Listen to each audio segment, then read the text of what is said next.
زندگی کا سب سے پہلا دور کیا ہے؟ بچپن کا، لڑکپن، کھیل کود۔ اس کھیل میں کوئی تلذذ نہیں ہوتی، کوئی سینشول گریٹیفیکیشن جسے انگریزی میں کہتے ہیں، کوئی حصی قسم کی لذت حاصل کرنا، یہ نہیں ہوتا۔ کھیل معصومانہ کھیل، معصوم ہے کھیل میں، معصومانہ کھیل ہے، اس میں کوئی اور ایلیمنٹ نہیں ہے۔ اس سے ذرا آگے آئے جسے آپ ٹین ایجر کہتے ہیں، جو انسانی زندگی کا خطرناک ترین دور ہے۔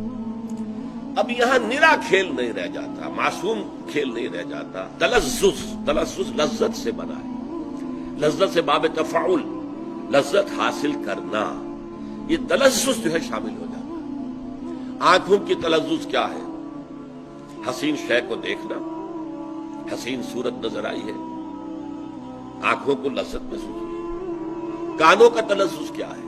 گانا سن رہے ہیں، ردم ہے، سریلی آواز ہے، کانوں کی لذت لے رہے ہیں، یہ تلذذ ہو رہا ہے۔ وہ بچپن لڑکپن میں کیا پتا کون گا رہا ہے، لیکن نہیں، اب آیا ہے، اب ٹین ایج، اس کے اندر آنکھوں کا تلذذ، کانوں کا تلذذ۔ پھر بات اچھی نہیں ہے لیکن مجھے بیان کرنا پڑتا ہے، کچھ لوگ شکایت کرتے ہیں، کچھ اس دور میں انسان اپنے جنسی اعضاء سے بھی کھیلنا شروع کر دیتا ہے۔ یہ بہت خطرناک جو ہے موڑ ہے انسانی زندگی کا۔ یہ ہے جس کو لہو سے تعبیر کیا، لعب و لہو، معصوم کھیل اور اس کے بعد تلذذ، لذت حاصل کرنا، آنکھ کی لذت، کان کی لذت، کوئی کسی اعتبار سے، کسی پرورٹڈ طریقے سے کوئی جنسی لذت۔ اس کے بعد ذرا اگلا مرحلہ آتا ہے زینت، بناؤ سنگھار، اچھے سے اچھا لباس پہنوں، اور وہ بالکل نئے سے نئے ڈیزائن کا ہونا چاہیے۔ یہ تو آؤٹ آف فیشن ہو گیا۔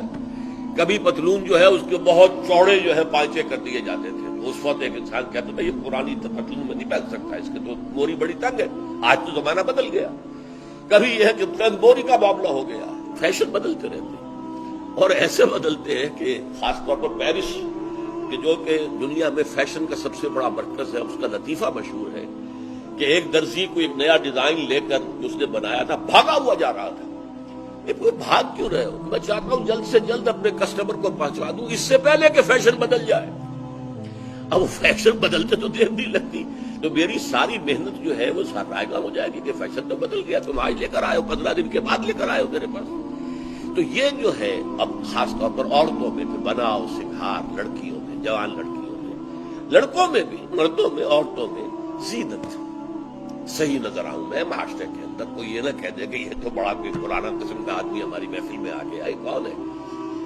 اس کے بعد اگلا مرحلہ آتا ہے، یہ یوں سمجھیے 30 سے لے کے 40 برس کی عمر، اس میں تفاخر، فخر کرنا، میری نسل بلند ہے، میری ذات اونچی ہے، میرے پاس دولت زیادہ ہے، میرے پاس قوت و حشمت زیادہ ہے، تفاخرم بینکم، خون پر، رنگ پر، پیشے پر میرا پیشہ بہت اعلیٰ ہے، میری حیثیت معاشرے میں بہت بلند ہے۔ اور یہاں تفاخر کہا گیا ہے، یہ باب تفاعل میں کیا ہے خاصہ کہ ایک دوسرے کے مقابلے میں آنا، فخر میں ایک دوسرے سے آگے نکلنا، یہ تفاخر ہے، فخر، ایک دوسرے پر فخر کرنا، رنگ پر، نسل پر، دولت پر، مال پر، اور ایک زمانے میں اولاد پر ہوتا تھا، آج کا دور بدل گیا ہے۔ اس زمانے میں اصل عزت انسان کی اولاد سے ہوتی تھی، جس کے پاس 10 جوان موجود ہیں بیٹے اور جوان ہاتھ موجود ہے، اس کی عزت جو ہے وہ زیادہ ہوگی، جس کے پاس کوئی نہیں ہے یا 2-3 ہے اس کی عزت کم ہوگی۔ مجھے لطیفہ یاد ہے، میرے کلاس فیلو نے میڈیکل کالج میں سنایا تھا کہ ایک بوڑھے آدمی کے 11 بیٹے تھے، لیکن 11 کے 11 کو اس نے پڑھا دیا، ڈاکٹر 5-6 تو ان میں سے ڈاکٹر تھے اور اعلیٰ عہدوں پر چلے گئے، اور ایک کوئی اس کا قریبی رشتہ دار تھا، اس کے 2 بیٹے تھے، انہوں نے کچھ پڑھا لکھا نہیں۔ اب جب کوئی جھگڑا ہوتا تھا وہ لاٹھی لے کر میدان میں آ جاتے تھے، یہ پڑھے لکھے دبک جاتے تھے، انہیں معلوم ہے ہماری زندگی بہت قیمتی ہے، 20 سال ہم نے لگا کر میڈیکل تعلیم حاصل کی، ہم میدان میں کیسے آ جائیں، اس کیسے لے لیں؟ تو وہ چیختا پھرتا تھا کوئی میرے 11 پڑھے ہوئے لے لے اور مجھے ایک ان پڑھ دے دے، جو میرے ساتھ کھڑا ہو کر میدان میں تو آ سکے، مقابلہ تو کر سکے، ایک ان پڑھ مجھے چاہیے، یہ 11 جو پڑھے لکھے مجھ سے لے۔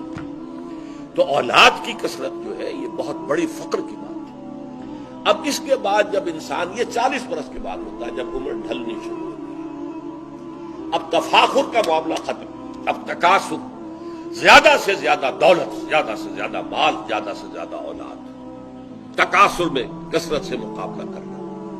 اب چاہے مونچھ جو ہے نیچی ہی نہیں موڑ دی جائے، لیکن پیسہ آنا چاہیے، دولت آنی چاہیے۔ مجھے اس سے غرض نہیں ہے کہ میری مونچھ نیچی ہو گئی ہو جائے، کوئی پرواہ نہیں، بلکہ مونچھ میں منڈوانے کو بھی تیار ہوں، پیسہ آنا چاہیے۔ یہ تکاثر فی الاموال والاولاد یہ ختم نہیں ہوتا جب تک انسان مٹی تلے دبا نہ دیا جائے۔ یہ آخری دور انسان کا، چاہے ایک شخص کے پاس اتنی دولت ہو کہ 10 اس کی پشتیں بیٹھ کر کھا سکیں پھر بھی، اور اس کی ٹانگیں چاہے قبر میں لٹکی ہوئی ہوں، لیکن تکاثر پیچھا نہیں چھوڑے گا۔ اس پر پوری ایک سورت ہے قرآن کی، آپ کو معلوم ہے، الہاکم التکاثر حتی زرتم المقابر، تمہیں یہ کثرت اور محتاج کی طلب نے غافل کیے رکھا، یہاں تک کہ قبر